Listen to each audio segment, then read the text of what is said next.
Evangelho de Lucas, capítulo 2, a partir do versículo 22. Lucas, capítulo 2, a partir do versículo 22. E eu convidaria a você que está assistindo em sua casa a este nosso culto para ir buscar a sua Bíblia, pegá-la, porque a metodologia de exposição que farei é aquela que acompanha a ordem dos ensinamentos divinos que aparecem versículo por versículo do texto de Lucas, capítulo 2, a partir do versículo 22. É assim que podemos ler a palavra de Deus. Passados os dias da purificação deles, segundo a lei de Moisés, levaram o menino a Jerusalém para o apresentar ao Senhor, conforme o que está escrito na lei do Senhor. Todo primogênito será consagrado ao Senhor. E também foram para oferecer um sacrifício, segundo o que está escrito na referida lei, um par de rolinhas ou 2 pombinhos. Em Jerusalém havia um homem chamado Simeão. Este homem era justo e piedoso e esperava a consolação de Israel. E o Espírito estava sobre ele. Ele tinha recebido uma revelação do Espírito Santo de que não morreria antes de ver o Cristo do Senhor. Movido pelo Espírito, ele foi ao templo. Quando os pais trouxeram o menino Jesus para fazerem com ele o que a lei ordenava, Simeão o tomou nos braços e louvou a Deus, dizendo: Agora, Senhor, podes despedir em paz o teu servo, segundo a tua palavra, porque os meus olhos já viram a tua salvação, a qual preparaste diante de todos os povos, luz para a revelação aos gentios e para a glória do teu povo de Israel. E o pai e a mãe do menino estavam admirados com o que se dizia a respeito dele. Simeão os abençoou e disse a Maria, mãe do menino: Eis que este menino está destinado tanto para a ruína como para a elevação de muitos em Israel e para ser alvo de contradição, para que se manifestem os pensamentos de muitos corações. Quanto a você, Maria, uma espada atravessará a tua alma. Havia uma profetisa chamada Ana, filha de Fanuel, da tribo de Aser. Ela era bem idosa, tendo vivido com o marido 7 anos desde que tinha se casado, agora era viúva de 84 anos. Ela não deixava o templo, mas adorava noite e dia, com jejuns e orações. E chegando naquela hora, dava graças a Deus e falava a respeito do menino a todos os que esperavam a redenção de Jerusalém. Depois de terem cumprido tudo conforme a lei do Senhor, voltaram para a Galileia, para a cidade de Nazaré. O menino crescia e se fortalecia, enchendo-se de sabedoria, e a graça de Deus estava sobre ele. Evangelho do nosso Senhor Jesus Cristo. Louvado sejas, ó Cristo. Que as palavras dos meus lábios e o meditar do meu coração sejam agradáveis na tua presença, Senhor, rocha minha e redentor meu. Nós estamos no primeiro domingo depois do Natal. O Natal foi agora, poucos dias atrás, dia 25 de dezembro, celebramos o nascimento do nosso Senhor e Salvador Jesus Cristo em uma linda celebração diocesana presidida por Dom João Peixoto, que nos conduziu naquela belíssima celebração, onde ouvimos a palavra de Deus e celebramos o nascimento do seu Filho Jesus Cristo. Hoje é o primeiro domingo e nós somos chamados a olhar para as Sagradas Escrituras e para entender o que aconteceu com Jesus e com a Sagrada Família nos dias que se seguiram àquele dia maravilhoso em que a estrela nos céus, os magos oriundos do Oriente, os pastores que estavam no campo e uma miríade de anjos louvou e glorificou a Deus pelo nascimento do menino. Depois deste dia tremendo, o que aconteceu? A palavra de Deus nos conta, e Lucas é de todos os evangelistas, aquele que com mais detalhes nos informa os acontecimentos que se sucederam. Eles permaneceram em Belém da Judéia durante alguns dias. No 8º dia, Jesus foi levado à sinagoga, lá mesmo em Belém, onde foi circuncidado. Depois eles permaneceram em Jerusalém por mais 33 dias, para que se cumprisse todo o período da purificação. O versículo 22 começa nos dizendo que, tendo se cumprido o prazo, o tempo, o intervalo determinado para que eles se sentissem purificados, não apenas Jesus, mas também Maria, porque o contato com o sangue, na tradição judaica, tornava a pessoa cerimonialmente impura, e não apenas Maria, pelo parto, tivera esse contato com o sangue, mas Jesus, por causa da circuncisão e do parto. Por isso o versículo começa: passados os dias da purificação deles. Deles quer dizer de Maria e de Jesus, segundo a lei de Moisés, levaram o menino a Jerusalém para apresentá-lo ao Senhor. Dom Filadelfo, é muito importante que compreendamos o rito que aqui está envolvido. Jesus é levado ao templo porque Jesus é o primogênito de José, o primogênito de Maria. E desde a Páscoa, a saída do povo de Israel do Egito, estabeleceu-se, como está registrado no livro de Êxodo, no capítulo 13, que todo o primogênito pertence ao Senhor.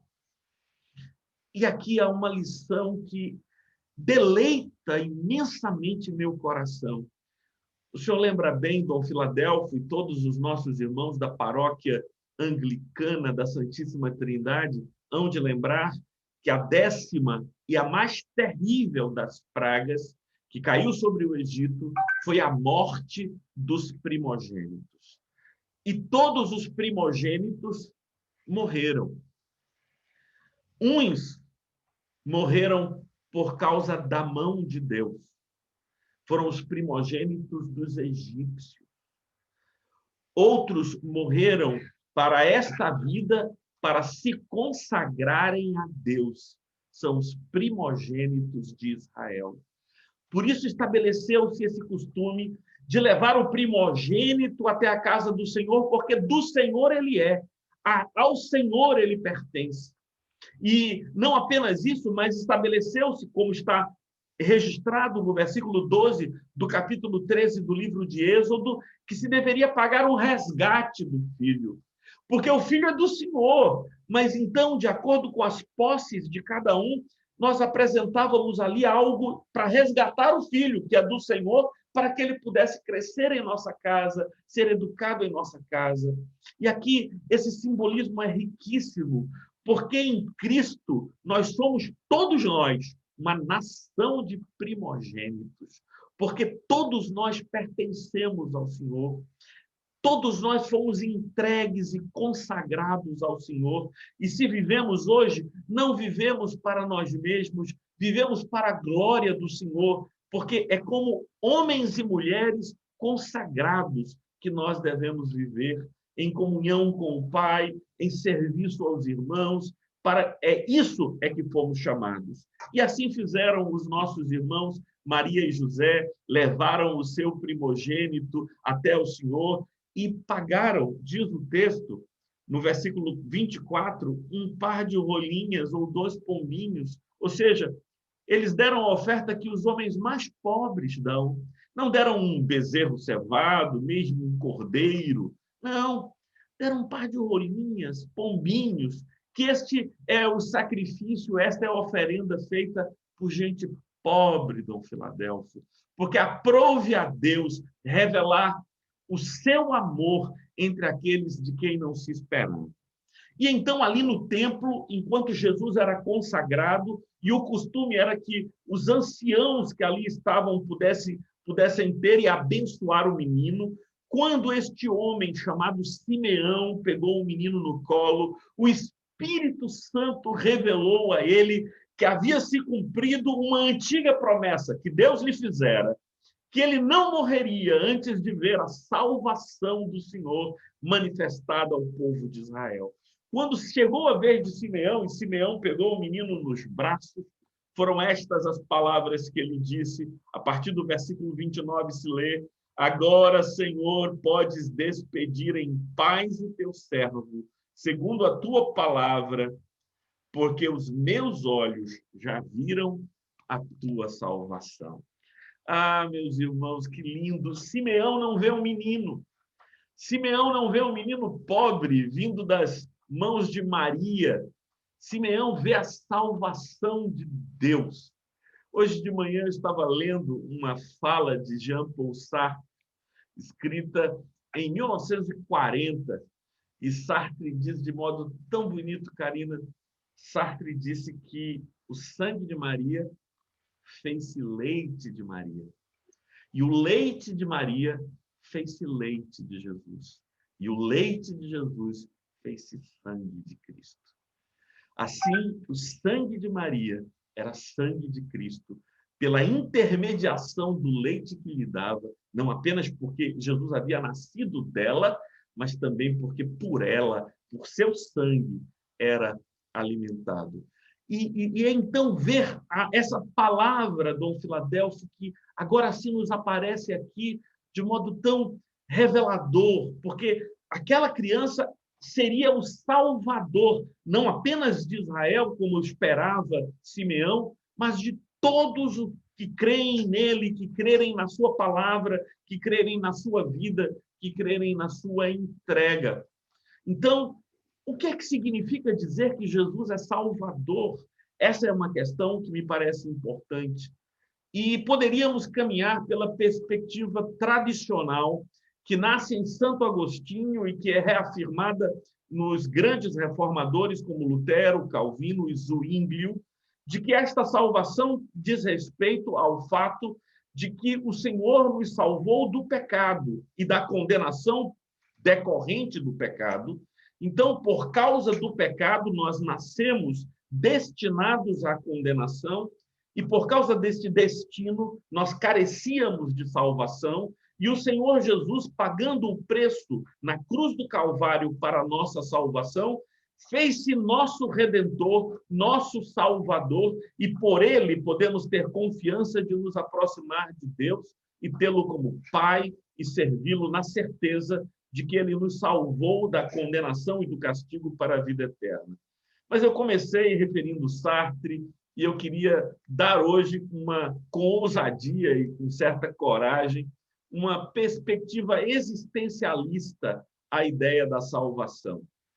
O existencialismo, que é uma corrente filosófica que começa muito antes de Sartre, com Søren Kierkegaard, mas encontra no pensamento de figuras como Heidegger, Martin Heidegger e Jean-Paul Sartre, grande expressão na primeira metade do século XX, pode nos ajudar a compreender alguns aspectos aqui. Sartre dizia que em todos os seres vivos, a essência precede a existência. Querendo dizer o seguinte: uma abelha nasce sabendo ser abelha. Uma abelha sabe o seu lugar na colmeia. Uma abelha sabe tudo quanto precisa saber. Então, a sua essência determina a sua existência. Nenhuma abelha tem crise existencial por ter dúvidas de quem é. Mas o ser humano é diferente das abelhas, das aranhas, dos leões, dos cordeiros, cuja essência está inscrita em sua própria natureza. Diz Sartre que para os seres humanos é diferente, porque a existência precede a essência. Primeiro, nós existimos sem saber quem somos, sem saber qual é o nosso papel no mundo, qual é a nossa missão na existência. E nós nascemos, diferentemente de todos os outros seres vivos, à procura de um sentido para a vida, à procura de uma razão de viver, à procura da construção da nossa essência. Por isso, a existência precede a essência. Primeiro eu descubro quem eu sou, e depois de descobrir quem eu sou no mundo, eu vou à procura de expressar esse ser que sou no mundo pelas relações e pelas falas. É nessa dimensão, Dom Filadelfo, que eu acho que se insere o grande drama da nossa juventude. E não apenas da juventude contemporânea, mas também de adultos de todas as idades. As pessoas não sabem por que estão aqui, para que estão aqui. E a vida destas pessoas nada mais é do que uma sucessão de dias. E, para utilizar uma expressão antiga, de folhetins que são destacados do calendário preso à parede. Sua vida nada mais é do que uma segunda-feira que sucede um domingo, e uma semana que sucede outra semana. Mas lhes é desesperador não compreender o motivo e a razão pela qual estão aqui. Jesus trouxe, e esta é a essência do Evangelho. A essência do Evangelho é que o nosso Deus, o Senhor que criou todas as coisas, não existe em ódio e adversidade para conosco, em aversão às suas criaturas. Deus nos ama e, em amor, devemos e podemos, segundo Cristo, nos relacionar com Ele. Dizendo isso numa frase simples, que eu queria que você que está nos escutando aqui, nesta manhã de domingo, pudesse receber. Nós procedemos de Deus. Vivemos em Deus e para Deus. E, ao morrer, a Ele retornaremos. Crer nisso é libertar-se do medo da morte. Crer nisso é compreender um propósito de vida neste mundo, porque viver para Deus significa viver em amor, em compaixão e graça para com todas as suas criaturas. Abraçar a todos como fez São Francisco e Santa Clara, compreendendo o nosso lugar em toda a criação de Deus e existindo em comunhão com essa criação. Por isso é que Simeão disse: hoje veio a salvação do Senhor, e glorificou a Deus. Mas o texto continua para uma cena, Dom Filadelfo, um tanto pesada. Ele se aproxima de Maria e diz: eis que esse menino está destinado para a ruína, para a elevação de muitos em Israel e para ser alvo de contradição. Que ruína é esta? É a ruína que caracterizou todo o martírio de Cristo. Mas é por causa da ruína, daquilo que poderíamos chamar da vida e do caminho de Cristo, que nós fomos elevados, salvos, erguidos para a glória do Senhor. É a ruína, é o sacrifício, é a dor de Cristo que nos trouxe a essa elevação, nas palavras de Simeão, e ser alvo de contradição, porque muitos não crerão na sua palavra, muitas discussões haverá, e a palavra de Simeão a Maria Carina, talvez uma mãe possa compreender. Disse Simeão a Maria: uma espada atravessará a sua alma. Porque aquilo que era o martírio de Cristo, na experiência Dom Filadelfo de Maria, outra coisa não era do que uma espada lancinante rompendo a alma daquela mulher. E a profecia de Simeão se cumpriu, porque cada prego que transpassou a mão de Cristo, aquele que atravessou seus pés e a lança que feriu seu peito, tudo isso tocou Maria muito mais intensamente. Porque o sangue que verteu na cruz do Calvário foi o sangue que um dia Maria lhe dera pelo seu leite ao mamar em seu peito. O Evangelho é essa história maravilhosa que está diante de nós de amor, de sacrifício. Portanto, esta figura daquele que sacrifica-se para ser o salvador de sua própria mãe e entrega a sua vida em resgate de todos, mesmo aqueles que o odiaram. É a palavra de salvação. E quando Ana, essa mulher idosa que também estava no templo naquele dia, viu o Senhor Jesus, o Deus menino em suas mãos, glorificou ao Senhor. E dali eles voltaram para Nazaré, e diz o evangelista Lucas que o Filho de Deus crescia em graça e sabedoria diante de Deus e diante dos homens. Eu queria terminar com essa mensagem e com esta palavra para mim e para todos os que estão nos escutando aqui. E a palavra é esta: você já encontrou o sentido da tua vida? Você já foi resgatado da nulidade existencial, da angústia e da dor existencial? Pois a mensagem de Jesus é para mim e é para você fonte de salvação. Não tenha mais medo da vida, porque você procede de Deus e para Deus irá. Mas não tenha medo de viver, porque a nossa vida não é acumular bens materiais e construir impérios efêmeros, como castelos à beira da praia. Nós fomos chamados para uma obra imortal, que é a obra do amor, da graça e da misericórdia. Cada pessoa socorrida, cada pessoa ajudada, cada pessoa amada, e amada do jeito de Cristo, sem expectativa nenhuma de ser ressarcido do amor uma vez dado. Cada pessoa para quem se faz o bem em nome dele, deixa marcas eternas nesta terra que nunca passarão, porque ainda que o céu e a terra passem, o amor jamais desvanecerá. Vamos fazer uma prece? Ó Deus eterno, muito obrigado por teres enviado o teu Filho Jesus Cristo no dia de Natal, para que pudéssemos por ele receber a redenção, por ele receber a salvação, por ele recompreendermos e redefinirmos a nossa vida neste mundo. Obrigado porque ele nos salvou não apenas da condenação eterna, mas de uma vida temendo a morte e uma vida fugindo da vida. Ensina-nos, Senhor, a aceitar a vida, a abraçá-la e a dedicarmos-nos como primogênitos teus a entregar amor, esperança, cuidado, graça e misericórdia a todos os que habitam este mundo, em nome do teu Filho Jesus Cristo. Amém.